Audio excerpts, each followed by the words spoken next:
internet, and welcome back to the most uneventful and exciting YouTube channel on YouTube. Not that anyone's missed me, but sorry for being gone for so long.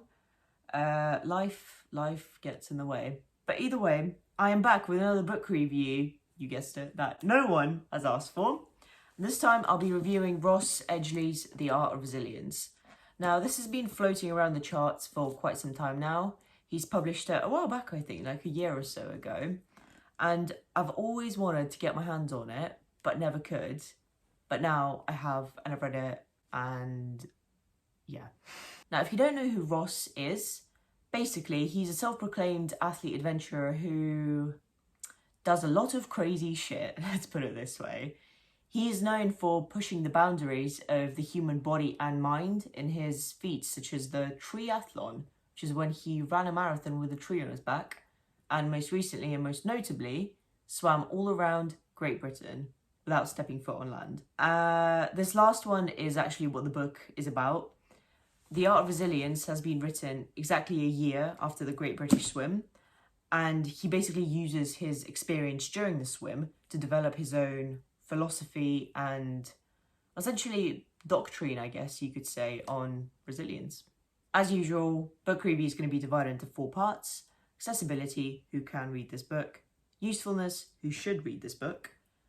Highlights, things that I found interesting. And finally, who should buy this book. Well, should you buy this book? Right, accessibility. So before I say anything else, I'd just like to say that there is absolutely nothing inaccessible about this book.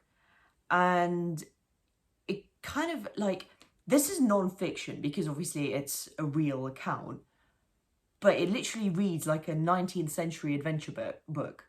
Like, I don't know if anyone's familiar with Around the World in 80 Days and that sort of like 19th century French fiction. But it literally reads like that. It's got this sense of adventure about it, you know? And even though it's interlaced with scientific concepts, they're all explained alongside their application. So he uses his practical experiences to explain very scientific and probably very challenging concepts, but he makes them accessible. This is a book underpinned by science, biology, psychology, philosophy. I mean, just, this is the bibliography, right? It's quite a fat bibliography for a book that doesn't necessarily claim to be a study as such, but it's been written in a way that literally like a 14-year-old can understand it. 2, who should read this book? Again, like, it depends what you're searching for, you know? But I believe that this could be read both for entertainment and educational purposes. Now, arguably, if you're, say, like an expert in, I don't know, sports psychology or human physiology or whatever, then you may not necessarily be introduced to any new or groundbreaking concepts. But the fact is, because Ross has weaved together so many different disciplines and so many different philosophies, that I think that you will probably walk away having learned at least one new thing in another field. I mean, of course, if you're after like in-depth statistical number crunching and, you know, actual theories, you won't find it in here. You'll find principles and concepts, but you won't necessarily find studies as such. This book is about the application of theory. It's an experiment in human perseverance and resilience and all of these. It's just about, it's an experiment in pushing human boundaries.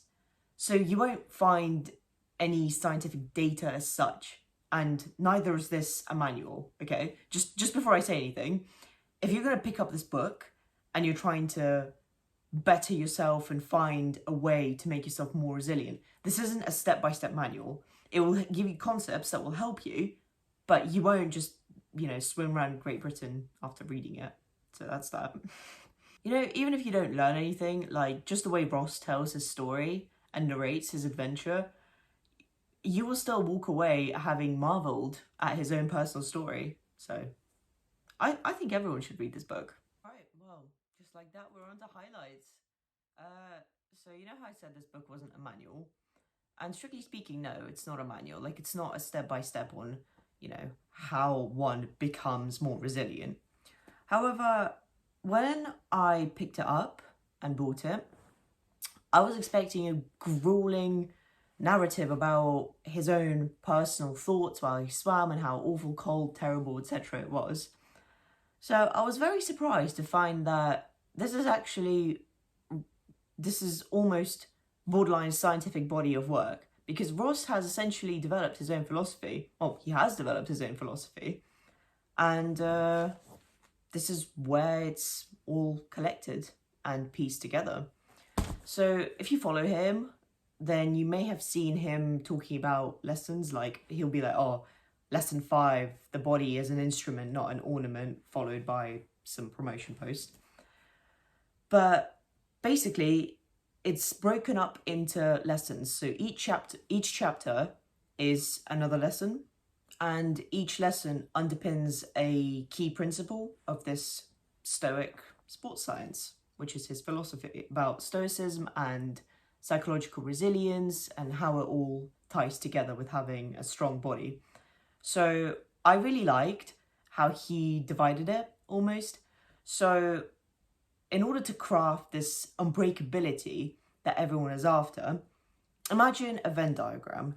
Here you have a strong body, here you have a strong Stoic mind, and here you have a strategic plan.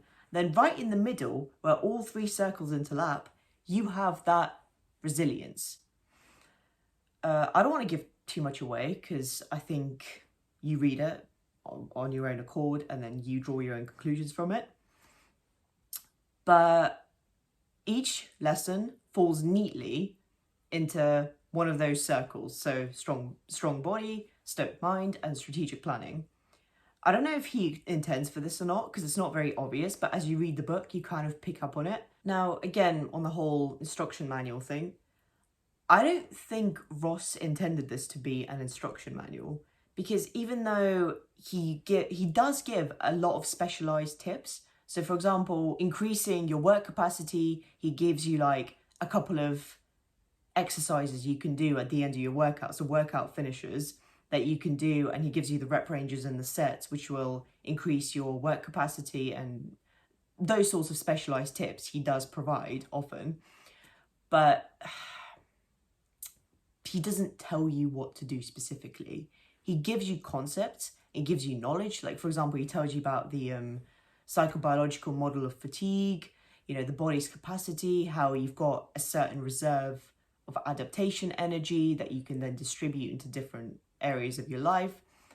But he doesn't tell you what to do with this information. It's up to you to apply it. And I think that really is the ultimate takeaway of the book. However, I would say that there's a bit of an imbalance between the psychological and the physiological part. So Ross goes into detail about the body and the biology behind it, the fatigue and nutrition and stuff like that. It's all covered in great detail, and I think that's what people are primarily interested in. Like, he said that he ate 10 to 15,000 calories a day, and of course people are immediately like, oh my god, eating challenge. That idea came to me because at the end of here, he's got his diet plan. This is what he ate here.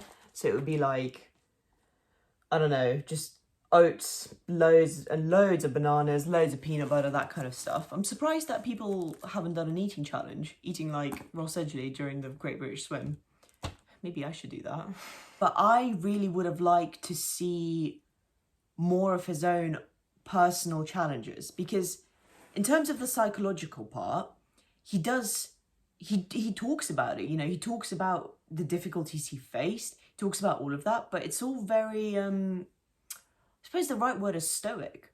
As in, I walked into this book expecting a lot of suffering.